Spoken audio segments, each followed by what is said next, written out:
With profound, humble gratitude and love to all venerated enlightened masters, we bow to the Almighty in soulful gratefulness for gifting us with their holy blessed presence. May all beings be awakened by their divine grace. Part 1 of 4.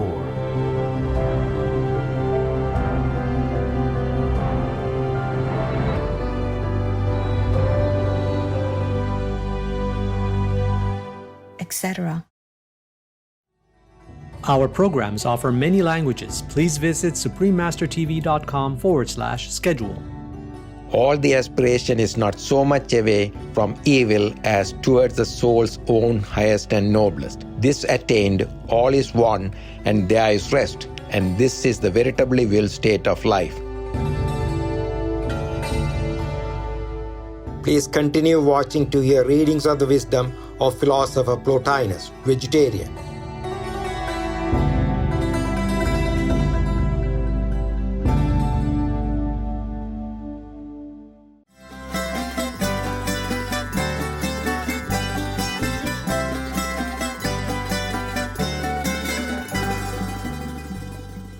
Yassas, that means hello in Greek.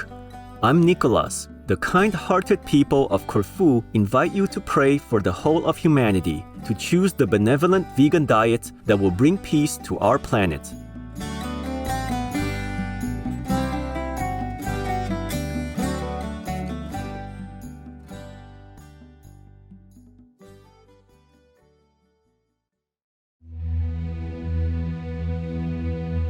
Plotinus was one of the most influential philosophers in antiquity after Plato and Aristotle. In his philosophy, there are three principles: the one, the intellect, and the soul. Historians of the 19th century invented the term Neoplatonism and applied it to Plotinus's philosophy.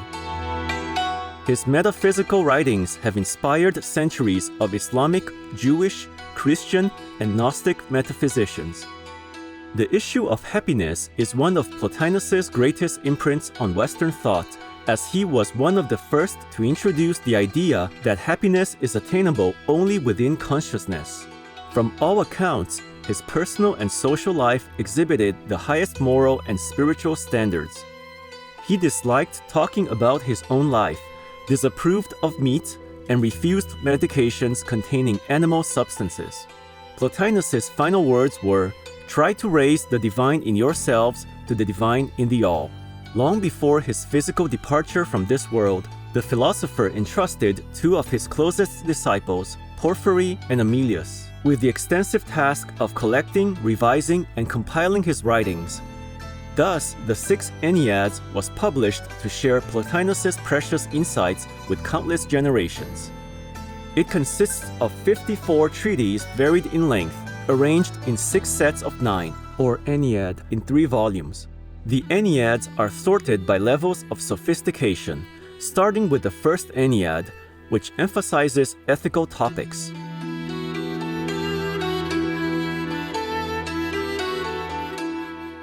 Graceful viewers, today we will continue with our program, Excerpts from the Six Enneads by Plotinus, vegetarian, on True Happiness, Part 2 of 2, on Words of Wisdom. The following excerpts are selected from the 4th tractate of the First Ennead. The First Ennead, 4th tractate, on True Happiness, Section 5.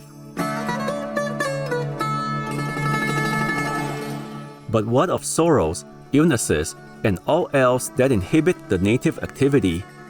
The sage, we shall be told, may bear such afflictions and even take them lightly, but they could never be his choice, and the happy life must be one that would be chosen. The sage, that is, cannot be thought of as simply a sage soul, no count being taken of the bodily principle in the total of the being. He will no doubt take all bravely, until the body's appeals come up before him, and longing and loathing penetrate through the body to the inner man. And since pleasure must be counted in towards the happy life, how can one that thus knows the misery of ill fortune or pain be happy, however sage he be? Such a state of bliss self-contained is for the gods. men, because of the less noble part subjoined in them, must needs seek happiness throughout all their being, and not merely in some one part. If the one constituent be troubled, the other, answering to its associate's distress, must inevitably suffer hindrance in its own activity. There is nothing but to cut away the body or the body's sensitive life, and so secure that self-contained unity essential to happiness.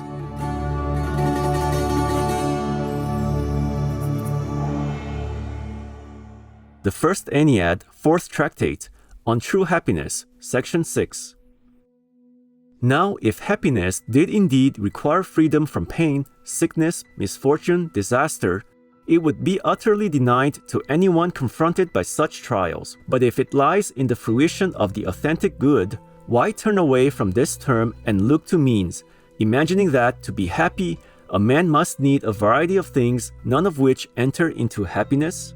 If in fact felicity were made up by heaping together all that is at once desirable and necessary, we must bid for these also. But if our quest is of a term and not of terms, that only can be elected which is ultimate and noblest, that which calls to the tenderest longings of the soul. The quest and will of the soul are not pointed directly towards freedom from this fear. The reason which disciplines away our concern about this life has no fundamental quarrel with things of this order. It merely resents their interference. Sometimes, even, it must seek them. Essentially, all the aspiration is not so much away from evil as towards the soul's own highest and noblest. This attained, all is won and there is rest. And this is the veritably willed state of life. There can be no such thing as willing the acquirement of necessaries. If will is to be taken in its strict sense and not misapplied to the mere recognition of need, it is certain that we shrink from the unpleasant, and such shrinking is assuredly not what we should have willed. To have no occasion for any such shrinking would be much nearer to our taste. But the things we seek tell the story as soon as they are ours. For instance, health and freedom from pain. Which of these has any great charm? As long as we possess them, we set no store upon them. Anything which, present, has no charm and adds nothing to happiness, which when lacking is desired because of the presence of an unknowing opposite, may reasonably be called a necessity but not a good. Such things can never make part of our final object. Our term must be such that though these pleasanter conditions be absent and their contraries present, it shall remain still intact. The First Ennead, Fourth Tractate, on True Happiness, Section 7. Then why are these conditions sought and their contraries repelled by the man established in happiness? Here is our answer. These more pleasant conditions cannot, it is true, add any particle towards the sage's felicity, but they do serve towards the integrity of his being. While the presence of the contraries tends against his being or complicates the term, it is not that the sage can be so easily deprived of the term achieved, but simply that he that holds the highest good desires to have that alone, not something else at the same time, something which, though it cannot banish the good by its coming, does yet take place by its side. In any case, if the man that has attained felicity meets some turn of fortune that he would not have chosen, there is not the slightest lessening of his happiness for that. If there were, his felicity would be veering or falling from day to day. The death of a child would bring him down, or the loss of some trivial possession. No, 1,000 mischances and disappointments may befall him and leave him still in the tranquil possession of the term. One that sets great store by wood and stones, or by mortality among mortals, cannot yet be the sage, whose estimate of death, we hold, must be that it is better than life in the body. But suppose that he himself is offered a victim in sacrifice, can he think it an evil to die beside the altars? But if he go unburied, wheresoever it lie, under earth or over earth, his body will always rot. But if he has been hidden away, not with costly ceremony, but in an unnamed grave, not counted worthy of a towering monument? The littleness of it, But if he falls into enemies' hands, into prison, there is always the way towards escape, if none towards well-being. He would reflect that the nature of this all is such as brings these things to pass, and men must bow the head. Besides, in many cases, captivity will certainly prove an advantage, and those that suffer have their freedom in their hands. If they stay, either there is reason in their staying, and then they have no real grievance, or they stay against reason when they should not, and then they have themselves to blame. Clearly, the absurdities of his neighbors, however near, cannot plunge the sage into evil. His state cannot hang upon the fortunes, good or bad, of any other man.